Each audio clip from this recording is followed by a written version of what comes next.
আবার একটা লেজি দিন শুরু করলাম। তোমরা তো দেখেছো, বাড়িতে অনেক লোকজন ছিল, অনেকগুলো বেড কাভার আমার নেমেছে, ওগুলোকে সব ধুয়ে ধুয়ে এখন আমি ভাঁজ করে উঠিয়ে রাখছি। হ্যাঁ, আমার যে আমাকে হেল্প করে সেও করবে, তো এখন আমি ফ্রি ছিলাম বলে নিজেই করছি। ফ্রিজের থেকে লেফট ওভার খাওয়াগুলো বের করে রাখলাম, কারণ ওগুলোকে একটু পরে আমি গরম করে নেব। আর যেটা আমাকে এখন সবচেয়ে বেশি চিন্তায় ফেলেছে সেটা হচ্ছে মেয়েকে বাংলা পড়ানো, কারণ বাংলাটা পুরো মা পড়াতো, মার দায়িত্বে ছিল, আর এবং খুব সুন্দর করে পড়াচ্ছিল মা, এই জন্য আমাকে দেখতেই হচ্ছিল না। তো এখন আমি এটা নিয়ে খুলে বসলাম, ল্যাপটপটা খুলে দেখছি আমি কি কি ওর সিলেবাসে আছে, সিলেবাসটা একটু কম্পেয়ার করে দেখছি। এই করতে করতে ছেলে চলে এলো।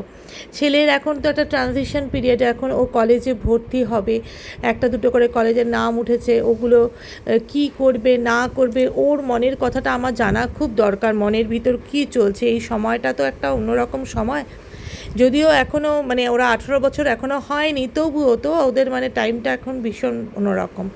তো সন্ধ্যার সময় বানিয়ে ফেললাম, মানে ডিনারের জন্য বানালাম মিক্সড ফ্রায়েড রাইস। তো ছেলেকে তখন বলেছিলাম, বাবা শোন, আমাকে একটু চিংড়ি মাছ এনে দিস, বাড়িতে চিংড়ি মাছ শেষ হয়ে গেছে, এবং ফ্রেশ পেলেই আনবি, না পেলে আনবি না, চিংড়ি ছাড়া করব। ওকে টাকা দিয়ে বুঝিয়ে দিয়েছি, ও দেখি খুব সুন্দর ছোট ছোট এনেছে, কিন্তু ভীষণ ফ্রেশ চিংড়িগুলো, এত ভালো লেগেছে আমার দেখে। ও ওর বাবার মতনই বাজার করা তার মানে শিখবে মনে হচ্ছে। 4টা ডিম দিয়ে একটা স্ক্যাম্বলড এগ টাইপের বানিয়ে নিলাম। মিক্সড ফ্রাইড রাইসে তো এগ, চিকেন, চিংড়ি সবই পড়ে, আমি এর মধ্যে একটু ভেজিটেবলও দিয়েছি, ক্যাপসিকাম, গাজর, একটু সুইট কর্ন দিয়েছি, আরও মানে যদি মাশরুম থাকতো মাশরুম দিতাম, এগুলো আমার ছিল না। তার মধ্যে ওটা ভেজে উঠিয়ে নেওয়ার পরে তেল দিয়ে আবার চিকেনটাকে একটু ভাজা শুরু করলাম। চিকেনটাকে আমি একটু ভিনিগার, একটু রসুন আর একটু আদা থেতো করে নুন দিয়ে মেখে রেখেছিলাম, সাথে চিংড়িটাকেও। চিকেনটা ভাজা ভাজা মানে একটু সাতলানো হয়ে গেলেই ওর মধ্যে আমি চিংড়িটাও দিয়ে দেব। চিকেনটা দিয়ে একসাথে সাতলাতে থাকবো। কি হয়, এত গরম পড়লে না আমি গরমকালে বিশেষ করে সিঙ্গেল পট করারই চেষ্টা করি, কারণ আমার মা থাকলে আমি রান্নাগুলো করি না, কারণ আমার মা না চিকেন মাটন কিছু খায় না, তখন নর্মাল ডাল ভাত নিরামিষই রাত্রেবেলা, আমাদের বেশিরভাগ ক্ষেত্রে আমরা নিরামিষ খাই রাত্রেবেলা। কিন্তু মা যদি না থাকে তখন আমরা এই single pot, lemon rice, tomato rice, mango rice এই mixed fried rice, nasi goreng, এগুলো চলতেই থাকে, কারণ একটা না একটা কিছু করতে হয়।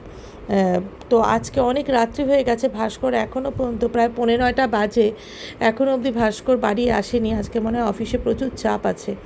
এর মধ্যে দেখো চিকেনটা ভাজার মধ্যে আমি পেঁয়াজ, আদা, রসুনও একটু চপারে চপ করে দিয়ে দিয়েছি। আর মেয়ে না আমার পড়তে পড়তে টেবিলের মধ্যেই মাথা রেখে ঘুমিয়ে গেছে।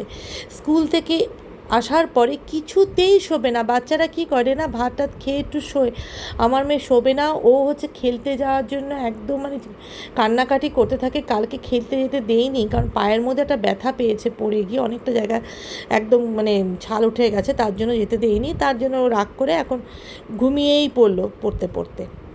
এর মধ্যে যে বললাম না, ক্যাপসিকাম দিয়েছি, গাজর দিয়েছি, একটু সুইট কর্নও দিয়ে দিয়েছি, একটু গোলমরিচ, নুন, সামান্য মিষ্টি, সব দিয়ে আমি এটা ঢাকা দিয়ে আবার একটু ভাজা করলাম।